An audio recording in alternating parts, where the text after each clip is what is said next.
Let's now bring in conservative analyst and author T.S. Dixon to hopefully shed some light on what the country has been talking about, President Trump's wins over the past 6 months, and of course, last week's cabinet meeting. And T.S., thanks again for joining us, conservative analyst and author. You heard President Trump there speaking about a number of topics, including the successes, the wins, and also the name Jeffrey Epstein actually was spoken today. Your thoughts about everything that's going on with all the people talking on all sides of the aisle at this point? Well, Matt, it's been a whirlwind of a story, and it's really been sort of a knot in the gut, I think, of the MAGA supporters, the MAGA movement, because this came out of left field. And I think everyone was just feeling very simply that this is something we demand that exposes corruption in our government and exposes the deep state, exposes the globalist elite. And so it's just a logical conclusion that he's going to get in and his administration is going to, release this to the public. However, one of the big things that Trump has to do, remember, he is a reform president. And so he's coming in to take on a rogue system and bring it to bear and reform it so that it again serves the American people. And the two heads of this snake within this system are really the CIA and the FBI. And so he's going in and sending his cabinet members and his leadership picks in there to deal with these rogue agencies. And again, it's so easy to underestimate these agencies because, they're part of America, right? They're part of the U.S. federal government. They've got to be good. They've got to have good intentions. And so a lot of times we project our goodness and our intentions onto these types of people, but it's a big tactical error. And so in my opinion, that's where we're running into trouble, is that we're dealing with a rogue FBI and CIA.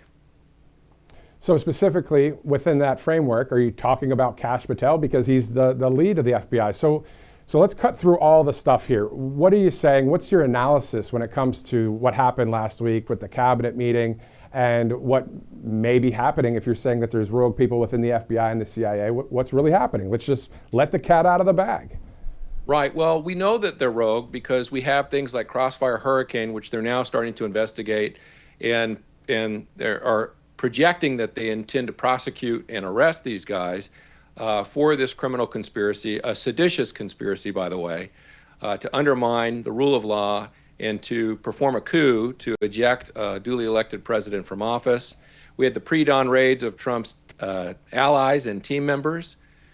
We had the Jan 6 question marks where they refused to testify before Congress about how many agents were in the crowd, how many assets were in the crowd, if Ray Epps was one of their assets. And so it looks very possible that even Jan 6 was partially an FBI operation of a rogue agency. We also had the raid on Mar-a-Lago, which was unprecedented in its open, brazen corruption and election interference, because that was during an election for the presidency. And Donald Trump was a previously elected president and was the obvious choice for the Republican nomination.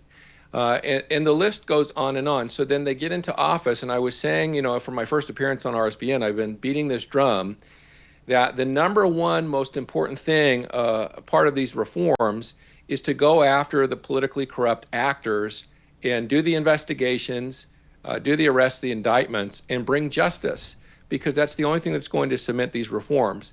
They're on that now, but it seemed to be a low priority, and they didn't get to it immediately. Instead, what we saw was Kash and Dan, who I think are good actors, Pam Bondi, I think, is a good person, came in, and I think that they trusted their team. I think Pam came in initially trusting the DOJ department heads and lawyers, and I think that you had Kash and Dan come in and think we're going to relate to these guys as federal employees and law enforcement guys, and we're going to relate to these guys, and we trust them. And I think that was the miscalculation from the beginning. If you see the evidence that the FBI presented to Dan and Kash that persuaded them that there was no issue with the suicide, and then we see the tape and there's glaring issues. They tell them we're going to release it when that's unaltered, unedited, and then the tape comes out and it's edited and there's time missing, which obviously Dan and Kash were not briefed on. They were not made aware of this. And so it's easy to point fingers at Trump's cabinet, but I wouldn't point the fingers there. I would look to these agents that are providing them with this misinformation and really setting them up for a fall, it looks like. So are you saying with Crossfire Hurricane, the raid at Mar-a-Lago, J6, and other things that have happened within people within the FBI, are you saying that there's a connection to that when it comes to this whole Epstein thing? Yes, you're starting to see, obviously, doing the research, allegedly, but it's pretty obvious that Epstein claimed he was a CIA asset or agent, and that he was performing a blackmail operation at his various properties for intelligence. This is only protested by the governments that he claimed, or it looks like he was working for. Not too many other people are protesting these concepts. And so that right there is a problem. We need to end the practice of this kind of blackmail statecraft in America. This is beyond the boundary of our morals as a country. But then also domestically, you have the FBI that's been trying to run coup operations against Trump since 2015. And we have the receipts, we have the evidence of this. And so why would you think that a rogue and hostile organization that is trying actively, proven, to dislodge this politician, this leader from his office, that they would stop doing that once he finally won his second term? Obviously, they're still at it. They're still trying. Everybody is slamming Pam Bondi, but why did Pam Bondi go on Fox and say that the files were on her desk? Because her staff at the DOJ and the FBI that report to her told her they had given her the files, and she trusted them. And so that's why she believed the files were on her desk. She hadn't been told otherwise. Then when she was embarrassed, not just the influencers that came for the photo op at the White House, she was also embarrassed, obviously. And then she went and found that they were the rest of the evidence was being held in New York at one of their offices, and they refused to give it to her. So she sent in and had to raid the offices to get the evidence. Okay, and then the story goes on from there. So obviously they are trying to obstruct and hide evidence and lie to their superior officers, and this cannot be. And now it looks like there's an I think the other interesting thing that's happening right now is the left, who are never silent, they're never quiet. They are extremely quiet right now. And you only see this kind of behavior, this coordinated type of self-suppression, when they're trying to launch an op and coordinating. We saw this particularly around J6 and some other events, and we're seeing the same behavior again now. So that's where I would look. I think one thing I'm very happy that's now coming out of this is they're going after Brennan and Comey and others involved with Russiagate, which was an operation from the FBI called Crossfire Hurricane. It was a coup. It was a seditious conspiracy, which is a criminal act that's completely illegal. There's no statute of limitations against it. But now you're finally starting to see these investigations happen.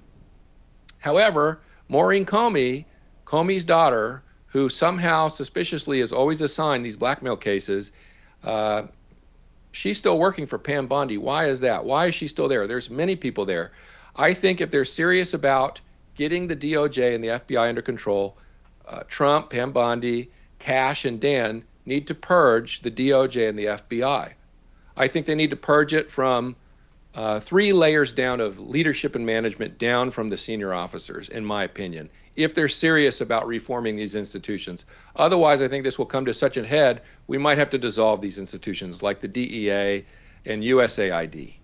If you're just joining us now, it's 2 o'clock Eastern, Tuesday, July 15th. The conservative analyst and author T.S. Dixon, who's been on the broadcast before, and every time he's come on the broadcast, spitting a lot of truth, sharing a lot of analysis. This time, though, T.S., let's just set the record straight. What you're saying is obviously in your opinion. You have a theory that this is the way it is, that this could be an inside job with the FBI, with the whole Epstein thing. Can you break that down again for us? Yes, I think it's a rogue agency running an op against Donald Trump's administration. This is me speculating, but it's not that hard to connect these. I am connecting dots, but I don't think these dots are that hard to believe. Okay. All right. T.S. Dixon, a conservative analyst and author. Sir, thank you again for joining us here on Right Side Broadcasting Network. Thanks, Matt.